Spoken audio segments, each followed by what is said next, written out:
para algunos pues desconocido o no muy común, precisamente porque no todos nos dedicamos a la cuestión inmobiliaria, pero al final del camino pues hay preguntas muy puntuales con muchas dudas. Y bueno, pues pues vamos a platicar de un tema interesante, ya les decía, que es precisamente implicaciones, beneficios, algunas situaciones que cuidar en la cuestión inmobiliaria. Tocaremos desde luego la ley del impuesto a la renta, el reglamento de la ley de impuesto a la renta, desde luego el Código Fiscal de la Federación, el Código Civil, la resolución miscelánea, algunos casos prácticos y desde luego análisis de artículos demasiado emblemáticos en la cuestión inmobiliaria. ¿Y por qué digo emblemáticos? Porque ustedes sabrán que muchas veces en la cuestión inmobiliaria pues tiene un tratamiento particular, y lo menciono porque en la práctica pues se lleva un proceso en lo que se construye el inmueble, se compra el terreno, se construye, se edifica, etcétera, etcétera. Y la mecánica de acuerdo a la ley y desde luego la postura muy puntual del SAT es que se deben de acumular las estimaciones o avances de obra. Y aquí una pregunta interesante que muchos nos hacemos: oye, José Antonio, ¿y esas estimaciones o avances de obra o pagos anticipados o apartados o como lo quieran llamar, causa impuestos sobre la renta? Pues yo puedo decir que desde el punto de vista del SAT, sí. Desde el punto de vista de la ley del impuesto sobre la renta, sí. Sin embargo, en la práctica podríamos decir que no. ¿Por qué razón? Porque una pregunta interesante que nos pudiéramos hacer de antemano es precisamente: oye, ¿realmente ya estoy vendiendo algo? Porque la mecánica para obtener un ingreso es precisamente la enajenación. ¿Y la enajenación qué es? Pues la transmisión de propiedad en los términos del Código Fiscal de la Federación, Código Civil, entre otras disposiciones. Entonces, por eso preguntaba: ¿realmente se está transmitiendo la propiedad? ¿Realmente estoy obteniendo un ingreso? ¿Realmente causaría IVA? Porque algunas operaciones, desde luego, causan IVA. En fin, lo señalo para que más o menos tengan un escenario general de cómo se van a abordar las cosas el día de hoy. Entonces decías, tocaremos inclusive algunas disposiciones de las NIF, de las normas de información financiera, tocante al tema inmobiliario, análisis de casos muy puntuales de lo que sí se puede hacer, de lo que no se puede hacer, e inclusive de algunas contingencias en materia fiscal y, por qué no decirlo, penal, que es un tema que hoy está demasiado de moda, ¿de acuerdo? Entonces, bueno, pues acérquense su cafecito, como yo su agüita, o lo que deseen ustedes, un juguito, para que disfruten al igual que yo este tema, que precisamente que trae cosas interesantes, ¿de acuerdo? Y al hablar de cosas interesantes también, pues no quisiera omitir la parte de lo que es la estimación del costo de lo vendido en materia fiscal. Y digo estimación porque, insisto, si realmente no hay un ingreso como tal, contablemente no debería de haber un costo. Sin embargo, en materia fiscal, como ya lo apuntaba, se tienen que acumular las estimaciones o avances de obra y, en consecuencia, puedo estimar de acuerdo a la ley de renta, de acuerdo al Código Fiscal de la Federación, de acuerdo al reglamento de renta y, desde luego, a la resolución miscelánea, puedo estimar un costo de lo vendido. Pero esto es en materia fiscal, ¿de acuerdo? Entonces, ya les decía, pónganse cómodos, disfruten el evento. En cada lámina, si se les olvida mi nombre, viene precisamente mi nombre, José Antonio González Castro, y desde luego nos daremos un tiempo profeso para atender sus dudas. Dicho esto, pues ya les decía, vamos a hablar de implicaciones, beneficios, cuestión fiscal, cuestión contable y desde luego algunos temas comentados, porque no soy abogado, no tengo el perfil de abogado, algunos temas jurídicos, en particular de la importancia del contrato. Y digo de la importancia del contrato para que ustedes tengan elementos de respaldar si realmente acumulan, no acumulan, si deducen o no deducen, y ya hablo desde luego del costo de lo vendido, porque de lo contrario, pues desde luego van a tener un ingreso, pero si no toman la opción, porque al final el camino es una opción, pierden el beneficio de estimar un porcentaje, básicamente un porcentaje del costo de lo vendido. Entonces vamos a platicar de todo esto, ¿de acuerdo? Y empezamos como siempre una reflexión a propósito del costo de ventas. Y vean que dice su lámina, ¿de acuerdo? Bueno, dice: Cuando se aprueben estimaciones o avances de obra o cuando se reciban anticipos, depósitos o bien garantías, no existe costo de lo vendido. Que quede claro, el costo de lo vendido va a ser una estimación de acuerdo a lo que es las disposiciones de la ley del impuesto sobre la renta, básicamente artículo 30 de la ley del impuesto sobre la renta, para que vayan tomando nota, ¿de acuerdo?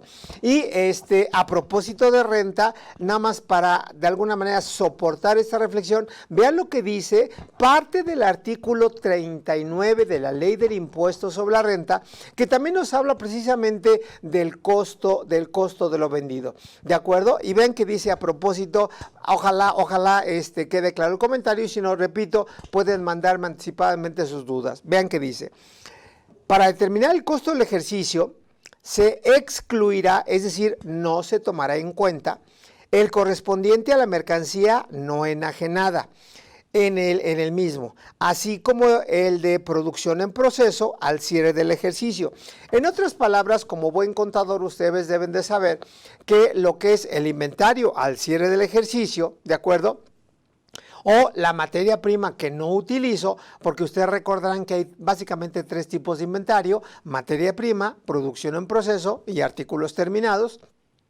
Y básicamente, si tú amigo, si tú contador, si tú asesoras o te dedicas a la cuestión inmobiliaria, pues sabrás que mientras no se enajene el bien, pues no puedes afectar el costo de lo vendido en los términos de las normas de información financiera. Por lo tanto, para afectar el costo, y empatamos con la norma de información financiera C4, y el artículo 39, que me dice que lo que queda en inventario, vuelvo a insistir, materia prima, producción en proceso o lo que son artículos terminados, yo puedo tener casas terminadas, un edificio terminado, unas bodegas terminadas, y mientras no se venda, esas bodegas o ese edificio o esas casas van a estar en una cuenta de activo circulante, ¿de acuerdo? Y hasta en tanto no se enajenen, pues desde luego no puedo afectar el costo de ventas. Por ahí, insisto, la importancia del contrato. ¿Por qué razón? Una pequeña probadita. Porque si yo estimo, porque al final de cuentas, pues ustedes van a trabajar con presupuestos, con estimaciones y demás, y dentro de esos presupuestos, pues van a dejar claro cuál sería el valor a nivel presupuesto del costo de la obra, el precio de venta y desde luego el tiempo que se van a llevar. Por lo tanto, menciono todo esto porque lo tienen que asentar en el contrato. Y esto es importante para 2 cosas. Por uno, para determinar un porcentaje del costo de lo vendido, que ya lo veremos con puntualidad, y desde luego para que en base a eso, pues yo tenga la certeza de que una vez terminada la obra, ya afecto el ingreso y desde luego va de la mano el costo de lo vendido. ¿Sí queda claro? En los términos del artículo 39 de renta y norma de información financiera C4. Pero bueno, creo que empecé un poquito rápido, pero bueno, aparte del saludo, de que estén bien y feliz inicio de semana y demás, les debo de comentar que estamos transmitiendo el día hoy, lunes 7 de junio, por eso decía que ya estamos a la mitad del año, y estamos transmitiendo precisamente en las oficinas generales de CADEFI, siendo las 9 de la mañana con 11 minutos, para que vean que empezamos en tiempo, ¿de acuerdo? Nos daremos un espacio para preguntas, un espacio para ir a tomar un pequeño refrigerio, pero desde luego tenemos prácticamente poco más de 4 horas para disfrutar el tema y me puedan, insisto, hacer llegar todas y cada una de sus preguntas. No quiero ser omiso de desearles obviamente todos los mejores deseos, que sigan bien, espero que ya tengan la primera vacuna o la segunda vacuna, ¿de acuerdo? Hoy la Ciudad de México está de locos porque creo que ya estamos en semáforo verde, algo así, están construyendo, Zaragoza estaba insoportable, pero bueno, afortunadamente estamos aquí con ustedes disfrutando este evento del tema inmobiliario. Y también algo que también quiero comentar, que si bien es cierto va a estar un poquito cargado esto, todo lo que está en la primera parte del material, para cuestión de personas morales, título 2, ¿de acuerdo? Estoy hablando de constructoras, inmobiliarias, arrendadoras, etcétera. Por eso la importancia de las NIP, que ya lo veremos. No en todos los casos los activos fijos, ¿de acuerdo?, son propiamente activos fijos. Si yo soy, por ejemplo, una inmobiliaria que compro y vendo terrenos, ¿de acuerdo? Pues el terreno, aunque sea un bien inmueble, pues debe de estar contablemente como una cuenta de activo, ¿de acuerdo? Si yo construyo, oficinas, pues desde luego ahí sí esas oficinas van a estar en el activo fijo y se deprecia. Entonces menciono esto porque los bienes inmuebles pueden ser cuenta de activo circulante o propiamente activo fijo, y la mecánica de deducción, la mecánica de determinación de lo que es la utilidad o pérdida es diferente. Entonces todo esto va enfocado, insisto, las primeras láminas, bueno, prácticamente un poco más de la mitad de las láminas para personas morales, y desde luego tocaremos algunos puntos siendo persona física, ya sea que tú vendas, que tú compres, y vamos a ver algunas aristas, ¿de acuerdo? Entonces no se olviden que estamos transmitiendo en tiempo real, en vivo, tiempo de la Ciudad de México, y también no omito decir que aparte que me manden su nombre, su pregunta, díganme de qué estado nos escuchan, nos mandan saludos o nos están sintonizando, ¿de acuerdo? Entonces, bueno, pues vamos a continuar. Espero que haya quedado la reflexión correctamente. ¿Y qué es lo que vamos a platicar aún y cuando ya lo mencioné a grosso modo? Vean, vamos a ver cuáles son los servicios inmobiliarios, cómo están contemplados. ¿Quiénes son las personas involucradas en operaciones inmobiliarias? Que no básicamente son vendedores y compradores, hay otras personas involucradas. Definición y alcance del término de construcción, por demás importante. Por eso esto viene precisamente en el reglamento de la ley del impuesto a la renta, y a partir de aquí vamos a ver si soy o tengo o no tengo establecimiento permanente. ¿De acuerdo? Punto 4, ingresos acumulables, momento de acumulación, básicamente en contratos de obra. Artículo 17, último y penúltimo párrafo, determinación de la ganancia o pérdida fiscal por enajenación de terrenos. Artículo 19 de la ley del impuesto sobre la renta, deducciones fiscales, y nada más parafraseando, una deducción fiscal es el costo de lo vendido, ¿de acuerdo? Pero ese costo se va a afectar hasta que realmente termine la obra y la venda. Deducción de costos directos e indirectos estimados, ya les decía, esa es una opción. Vamos a hacer mucha precisión en esa opción, porque de lo contrario, vuelvo a repetir, tendrían ingresos, pero no tendrían costo y el impuesto se va a detonar, se va a hacer demasiado gravoso. Punto 8. Deducción del costo de adquisición de terrenos en desarrollos inmobiliarios, artículo 191 de la ley de renta, donde esa es una bendición buenísima, amigos, porque lo que viene en ese artículo básicamente es que yo puedo deducir a partir de que compre el terreno, siempre y cuando me dedique por lo menos en un 85% al desarrollo inmobiliario, puedo deducir la compra de los terrenos.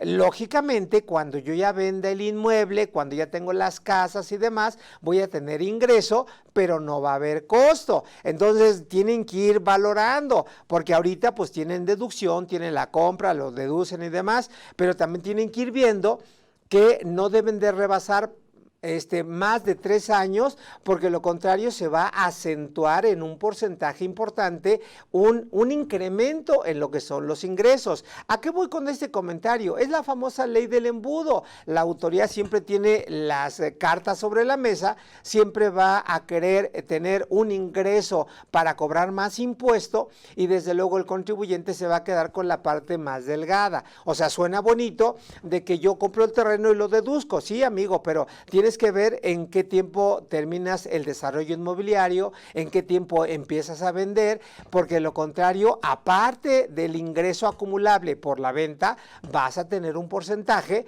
de acuerdo, acumulable de manera adicional, dependiendo el tiempo que te tardes en vender. Entonces, cuidado con eso, o sea, no todo es gratis. Regresamos con el índice. Vamos a ver también operaciones inmobiliarias realizadas por personas físicas, ya que les comentaba, casos prácticos, y tocaremos algunos comentarios generales de lo que son operaciones vulnerables, artículo 17 de la ley antilavado de dinero, que no se olviden que sigue vigente la ley, y desde luego algunos comentarios de esquemas reportables. ¿Y por qué esquemas reportables?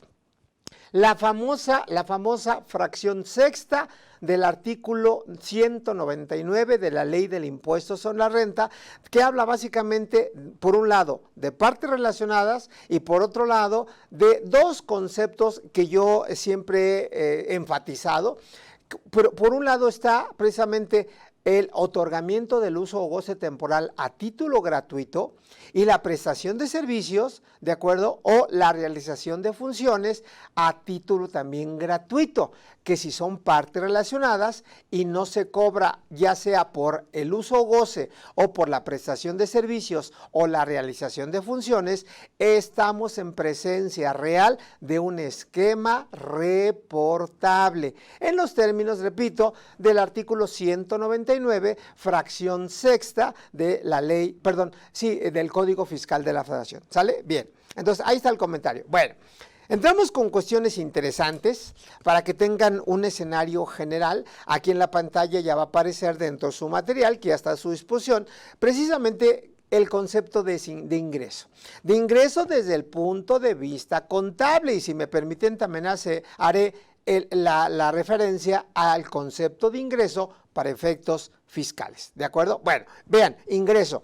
Lo tomo de la norma de información financiera A-5, ¿de acuerdo? Elementos básicos de los estados financieros, ¿de acuerdo? O definición de elementos básicos de los estados financieros. Y a propósito de ingreso, vean qué dice, ¿de acuerdo? Dice, un ingreso es el incremento de activos o el decremento de pasivos de una entidad durante un periodo contable, con un impacto favorable en la utilidad o pérdida neta, o en su caso en el cambio neto del patrimonio contable y consecuentemente en el capital ganado o patrimonio contable ganado o perdido respectivamente.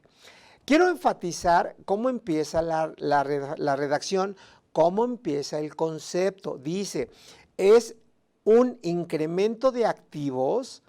¿Por qué razón? Porque cuando tú realmente tienes un ingreso, permíteme hacerte mención de la propuesta del asiento contable. Si lo vendes en efectivo, digo, manejando los tres escenarios, ustedes me criticarán, oye José Antonio, pero la ley antilavado que la acabas de mencionar, pues permite hasta cierta cantidad, poco más de 700,000 pesos cobrar en efectivo, así que efectivamente. Pero bueno, al final el camino se da o se puede dar la posibilidad de que algo puedas cobrar en efectivo. Entonces, si vendes un terreno, un local comercial, una casa o lo que sea, pues puedes afectar la cuenta de efectivo. Entonces, cargo efectivo, cuenta de activo con abono a ingresos por venta. Entonces, ahí se cumple la hipótesis. Segundo punto, si cobras vía transferencia, vía cheques, entonces ya no manejas efectivo. Cargo a bancos, cuenta de activo circulante con abono a ingresos, ¿de acuerdo? O si emites o te emiten un cheque, no está cobrado, o está posfechado, o un pagaré, o una letra de cambio, etcétera, entonces está respaldado la operación con un título de crédito. Entonces cargas o a clientes o a documentos por cobrar también cuentas de activo circulante con abono a ventas. Entonces ahí se está cumpliendo el primer supuesto del concepto de ingresos. No así, ojo con esto, no así cuando yo tenga un apartado, cuando yo tenga un anticipo, cuando yo tenga obviamente un avance de obra. Precisamente esa es la parte bonita. Realmente lo que decía al inicio, ¿realmente estoy enajenando algo? Desde mi punto de vista, no. Ahora, ¿realmente se afecta el concepto de ingreso o la cuenta de ingreso? No, porque la enajenación básicamente radica en la transmisión de propiedad. Si hoy tú das un apartado, das un anticipo, das un dinero, la pregunta sería, ¿realmente te están transmitiendo la propiedad de una cosa? La respuesta es no, porque está en proceso de edificación o está en proceso de comprar el terreno, etcétera, etcétera, que por cierto muchas veces, antes de lo que es la construcción como tal, vamos a pensar que tú y yo nos asociamos y dentro de esa sociedad acordamos lo siguiente, oye, yo pongo el terreno y tú construyes, ¿de acuerdo? Y hacemos, por ejemplo, una asociación en participación, y la pregunta sería, o un fideicomiso, y la pregunta sería, oye, yo al aportar mi terreno ya estoy vendiendo. En atención al artículo 14, sí, 14 del Código Fiscal de la Federación, pero si haces un contrato, que es al final del camino es un contrato de lo que se llama hoy un fideicomiso, pues en ese fideicomiso te puedes reservar el dominio o puedes poner una cláusula que diga que puedes readquirir el bien, y en los términos del mismo 14 del Código Fiscal de la Federación no estarías en presencia de una enajenación. Entonces, insisto, te estoy dando alguna lluvia de ideas para saber qué es lo que vas a hacer para efecto, si detonas, no detonas el impuesto, difieres el efecto del impuesto a la renta, o simplemente no se da la enajenación, nunca se va a dar la enajenación y el terreno sigue siendo tuyo. ¿De acuerdo? Pero bueno, ok. Entonces, otra vez regresando con el concepto de ingreso. La segunda parte de ingreso dice, o decremento de pasivos, ¿de acuerdo? Básicamente esto se da cuando haces, por ejemplo, un préstamo. Entonces, si bien es cierto, entra dinero al banco de tu empresa, tú recibes el dinero con abono al pasivo, cargo a bancos con abono al pasivo. Y si a partir de ese pasivo te hacen una quita, te hacen un descuento, te hacen una bonificación, ¿de acuerdo? Pues lógicamente ese descuento, quita, bonificación, como está disminuyendo el pasivo, cargas al pasivo con abono a ingresos. Ahí estamos en presencia otra vez del concepto de ingreso. Entonces, lo menciono porque mucha gente, muchos contadores se van con la idea de que dicen, estoy recibiendo un apartado y me dan dinero, es un ingreso. Estoy recibiendo un anticipo y me dan efectivo, es un ingreso. Estoy recibiendo, pues a lo mejor cualquier cantidad en dinero, llámese como quiera, inclusive se habla, por ejemplo, en la jerga de inmobiliaria de un concepto que se llama promesa inclusive de venta. Y cuidado con ese concepto, ¿eh? ¿Por qué razón? Porque al ser promesa de venta, probablemente ya se haya definido la cosa y el precio. Y cuidado porque el Código Civil Federal ya, con esos dos elementos perfectamente establecidos, ya se detona lo que es la transmisión de propiedad. En la práctica tienen que evaluar todo esto, ¿eh? No solamente es hacer por hacer las cosas. Pero bueno, ya llegaremos a ese punto. Sale. A propósito de la contabilidad, aquí en su material, me dice registro contable adecuado.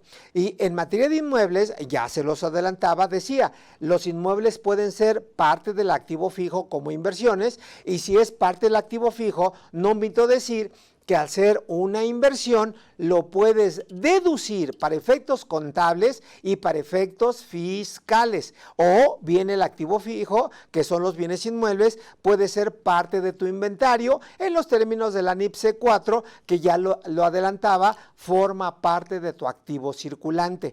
En otras palabras, cuando es activo circulante y ya tú lo llegas a vender, desde luego, registrando el precio de venta, la venta como tal, en ese momento puedes afectar el costo de lo vendido. Por eso, en el segundo paréntesis, lado derecho, dice, resaltado en color verde, el efecto fiscal es diferente en cada caso. Desde luego que sí, no es lo mismo decir deprecio un activo fijo que es de mi propiedad, o bien afecto el costo de ventas, ¿de acuerdo? Cuando yo enajeno un bien, ya sea mueble o ya sea inmueble. Bueno, siguiendo con el material, aquí viene una serie de conceptos interesantes. El nombre de la lámina la llamé de la siguiente manera. Vean, conceptos relacionados con el sector inmobiliario con efecto fiscal, ¿de acuerdo? Y vean los conceptos que estoy señalando. Solamente es a título enunciativo, más no limitativo. Por aquello si es ingreso, si es pasivo, si nada más es flujo de efectivo, si realmente es un apartado meramente y no hay enajenación, si ya estamos en presencia de una enajenación, etcétera, etcétera. Especialmente son temas de reflexión. ¿De qué concepto estoy hablando? Vean.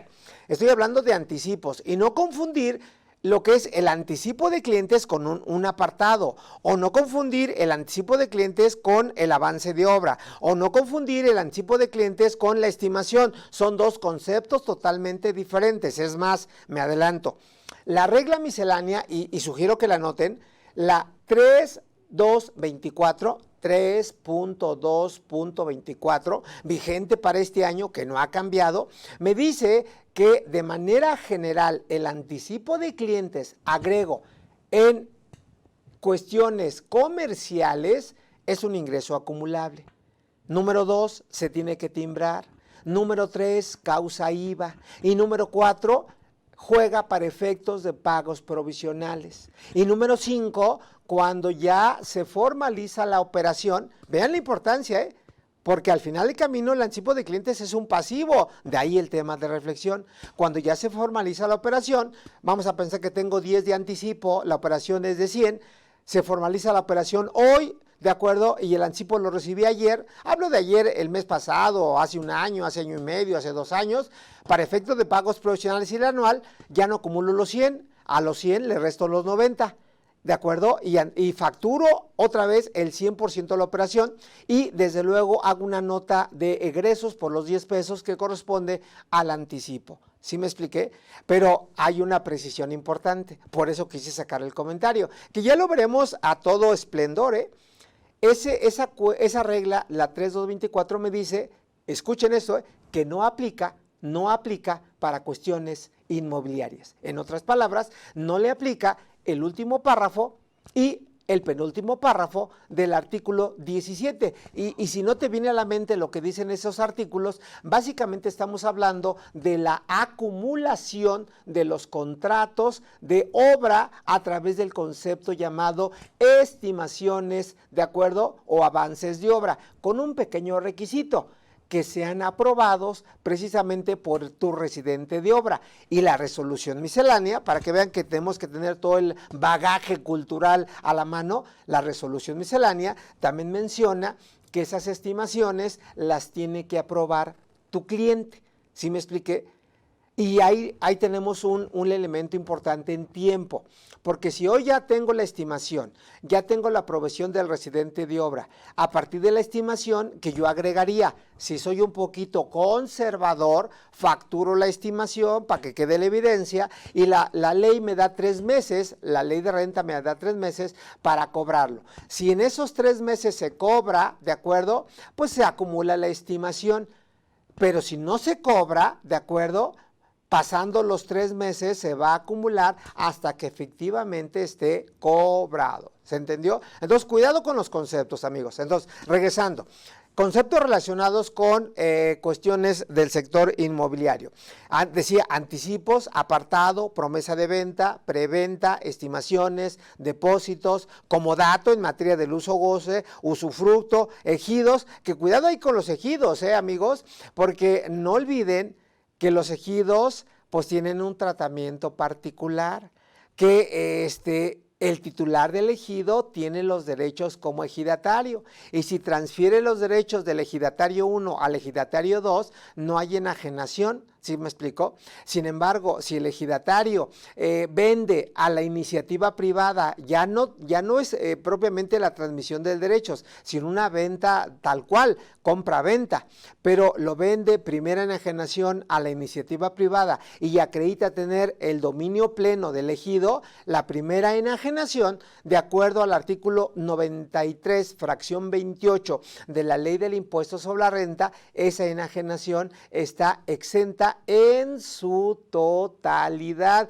Así es que entonces vean de qué propiedad estamos hablando, ¿de acuerdo? Yo, por ejemplo, en materia de esta lámina no sugiero, por ejemplo, utilizar conceptos como promesa de venta, precisamente porque se puede detonar el ingreso. No sugiero utilizar usufructo, porque en algunos estados, de acuerdo a su legislación civil, ya se considera el usufructo como enajenación. ¿Y a qué le suena enajenación? Pues pago de impuestos a la renta. Sin embargo, pueden utilizar conceptos como apartado, en el entendido que si realmente es un apartado donde no saben cuál es el costo de lo que van a comprar, de acuerdo, cuáles son las cuestiones del terminado de lo que van a comprar, sin embargo quieren un inmueble, llámese como quiera, una casa, un edificio, una bodega, un local comercial, un centro comercial, etcétera, porque hay gente que tiene lana. Entonces, en ese apartado, así a grosso modo, desde mi punto de vista, no habría enajenación. Simplemente es un pasivo lo que recibe la persona que va a edificar, que va a construir, y desde luego no causaría ni impuesto sobre la renta, ni causaría el impuesto al valor agregado. Y desde luego en ese documento, bueno, me están indicando para estar en todo, que estamos recibiendo a la familia de Face, a los internautas, les damos una cordial bienvenida. Estamos hablando su servidor aquí en la